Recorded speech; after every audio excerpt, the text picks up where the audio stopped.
जब हजरत इब्राहीम अलैहिस्सलाम ने मोर, मुर्ग, कबूतर और कौवे को ज़िबह किया, उनका कीमा किया, सबको घुला मिलाकर 4 हिस्से किए, 4 अलग अलग पहाड़ों पर रखा और फिर अल्लाह के हुक्म से बुलाया तो वो परिंदे जिंदा होकर किस हालत में आए, आइए देखते हैं। ये उस वक्त की बात है जब हजरत इब्राहीम अलैहिस्सलाम ने अल्लाह के हुक्म से अपने भतीजे हजरत लूत अलैहिस्सलाम और अपनी बीवी हजरत सारा अलैहिस्सलाम के साथ फिलिस्तीन की तरफ हिजरत की। जब वो वहाँ पहुंचकर आबाद हो गए तो वहाँ के लोगों को तौहीद की दावत देना शुरू कर दी। एक दिन उनके दिल में ये ख्वाहिश जागी कि क़यामत के दिन अल्लाह मुर्दों को कैसे जिंदा करता है। आपने अल्लाह से अर्ज की, ऐ मेरे रब, मुझे दिखा दे कि तू मुर्दों को कैसे जिंदा करता है। इस पर अल्लाह ताला ने उनसे पूछा, ऐ इब्राहीम, क्या तुम्हें यकीन नहीं है? तो हजरत इब्राहीम अलैहिस्सलाम ने अदब से जवाब दिया, क्यों नहीं है अल्लाह, मुझे मुकम्मल यकीन है, लेकिन मैं ये सवाल इसलिए कर रहा हूँ ताकि मेरे दिल को करार आ जाए। अल्लाह ने उनकी दरख्वास्त कबूल की और फरमाया, 4 परिंदे लो।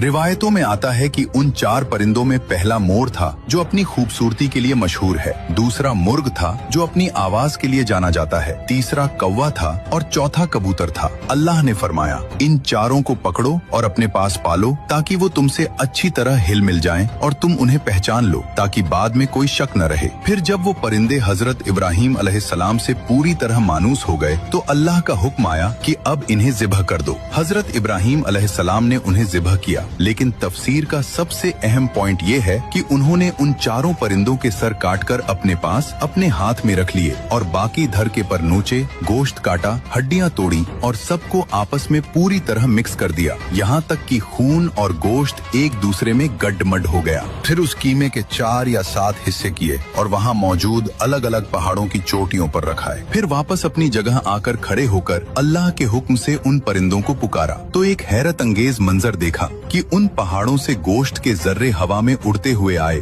हड्डी हड्डी से जुड़ी, खून ने खून को पकड़ा पर अपनी जगह लगे और वो 4 परिंदे बिना सर के दौड़ते हुए हजरत इब्राहीम अलैहिस्सलाम की तरफ आए और जो परिंदा जहाँ का था वो अपने उसी सर की तरफ लपका जो हजरत इब्राहीम अलैहिस्सलाम के हाथ में था। यहाँ तक कि मोर का धर मोर के सर से मिला, मुर्ग का मुर्ग से। जब गर्दनें जुड़ गईं तो वो 4 परिंदे मोर, मुर्ग, कौवा और कबूतर जिंदा होकर सही सलामत वहाँ से उड़ गए और हजरत इब्राहीम अलैहिस्सलाम ने अपनी आंखों से देख लिया कि अल्लाह किस तरह मौत के बाद जिंदगी देता है। हमारे ऐसे अजीम उश शान रब की कुदरत को देखकर अभी